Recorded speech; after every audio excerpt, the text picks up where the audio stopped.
Hi, I'm JJ. And I'm John. And we're going to talk about Tottenham Hotspur.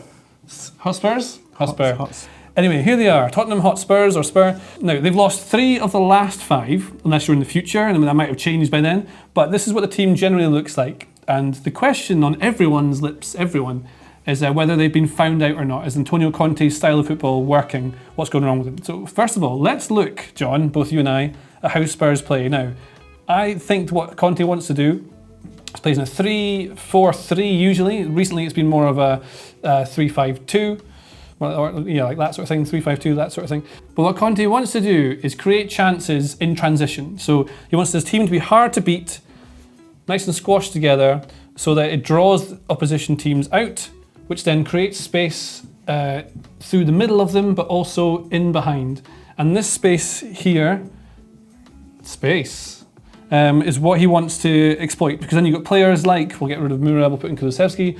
These players can certainly run into space, exploit that. It means you're very hard to break down, very unlikely to concede goals, and then they don't really have to press very high. They don't have to be very intense in the opposite half if they're trying to press against a team. What they tend to do, if they're playing in a front 2, we'll say, like Kane and Son, what they'll do is, we'll put in another midfielder, Basuma here.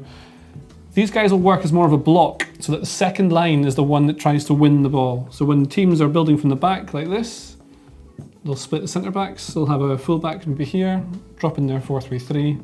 And so what Spurs want to do is not be super intense and try and win the ball with the first line. They want to show it beyond them so that these other guys can win it in midfield, because when you're trying to build up, naturally you're creating space between lines, all this space here, so that if there was a turnover, then they can get the ball quickly into these guys and the top lads can score goals. That's sort of the theory behind it. But what's not working just now, John? Yeah, so I think, as you said, Spurs' whole system is about generating space either in attacking moments or defensive moments. And I think Spurs have 2 problems, essentially. One is when they're trying to build up. So as we've talked about, they are trying to generate space. So what we'll see in build up usually is something like this. Spurs are going to drop super deep. A lot more compact than you might expect other teams to be. So in the build up phase, what they're going to do is they're going to drop their 3 centre-backs really deep into these sorts of areas. They're going to pull their wing-backs in as well. They'll have 2 centre midfielders here usually, so they'll have like a 3-2 structure in terms of the centre-backs and the midfielders. And what they're going to try and do then is lure the opposition really far forward. They're going to try and get them to try and stop this build-up from happening. But in so doing, obviously by pushing super high up the field, what they're doing is generating a load of space in behind, as JJ said, which then can be attacked. So the Kane's as deep as this, right, when they're building from the back. And these guys are looking to get in behind constantly from this. Right. Yeah, and so what Spurs are going to try and do is, because they're really compact, they are in quite a risky setup, so oppositions can cause them problems. But what Conte does is he develops these automatisms, as you may have heard people talking about. Well, what that means is they've got these predetermined routes where they know that they can play passes, teammates will be there, and it will mean they can get out of these fairly tricky build-up situations. So, please show us an automatism, John. Yeah, so if the ball comes to Romero, he'll probably play the ball down the line to Doherty. Doherty, if he's being pressured by the fullback here, may just play an automatic pass into this area without even looking to see who's there, knowing that one of these players will have dropped in. And then suddenly you're in a situation where you've got Kane and Son up against not very many centre-backs, and you can just play these sorts of passes over the top, and you're getting the best out of those like really elite attacking players that you have. So the thing is, like, Spurs are actually quite good. Like, this has worked, but at the moment, it's not working. So what are teams doing to stop them being able to play the way they want? So I think the problem with any team that has these automatisms is that they become quite predictable. So all of their build-up phases are going to look similar to this. And so what we've started seeing is smarter teams out of possession causing them problems. So Manchester United were a really interesting example of that, because what they did was they essentially developed a system where they could go player for player as much as possible around Spurs. So this is how Manchester United looked, and what they were trying to do is they were going to try and go player for player in Spurs build-up phases. And so if the ball came over to this side, you would see Sancho pushing up here, fullback would push up on the wing-back, you would have the striker with Rashford in this instance just pushing in here, stopping the play back to this side, and then all the way across the field you've just got these players just going player for player. Obviously, if the ball goes to the other side, you can do the same sort of thing. Actually, Antony was an interesting player because he pushed out on Davis, and then Manchester United had to decide how they were going to sort these sorts of situations out where the players became free. But essentially the principle is you're going player for player and you're making it super hard for them to do their build-up phase. That's really aggressive though, and again, like the thing is, this leaves a space in behind, like so they can attack it. But when you've got a really good team playing super aggressive like that, lots of intensity, naturally Son will drop back to try and help out the defence. So you end up with like a 5-4-1 essentially, and it's hard to break out because all you've got is Kane. If the ball goes into Kane, it's on his own. He's good at holding it up, but you're in a bit of trouble. Now, another thing I noticed against Sporting, so the teams, I mean, we're just choosing random players to fill the Spurs team, but Sporting played in a back three. So against Sporting, as you can see, we're now in their kind of 3-4-3. What they did was they weren't really aggressive and intensive with pressing or trying to play out and be expansive. They sort of did what Spurs do now and again. So the front line would be up here, but if Spurs, basically they're building from the back and Spurs are like this, and Spurs want to build, and they're not getting frontline pressure, they have more of a mid-block, which is what Spurs also do, then by the time Spurs get to like a good part of the pitch, this team just then squashes the space. Squash it in, and then what you get is Spurs kind of like this, but they can't really create. So their front five tends to look like two wing-backs either side, with the front three here. The midfield's very functional. They're not really playing through midfield, trying to create chances from midfield. They don't have I don't know, creative player name one, Ericsson, who played with him at Inter Milan. There we go, it's a good name. And that's played for Spurs as well. Well, exactly, that's Spurs on the brain, Ericsson on the brain, there we go. So what we're trying to explain here is that Sporting would then squash the space, no space between lines, and then you've got to create. How do you create in these situations if there's no space in behind, there's no space to get around, there's no space to thread a pass through? Well, it tends to be out wide, and a lot of Spurs' creation comes from crosses from wide areas. So what you end up doing is they're very slow in build-up.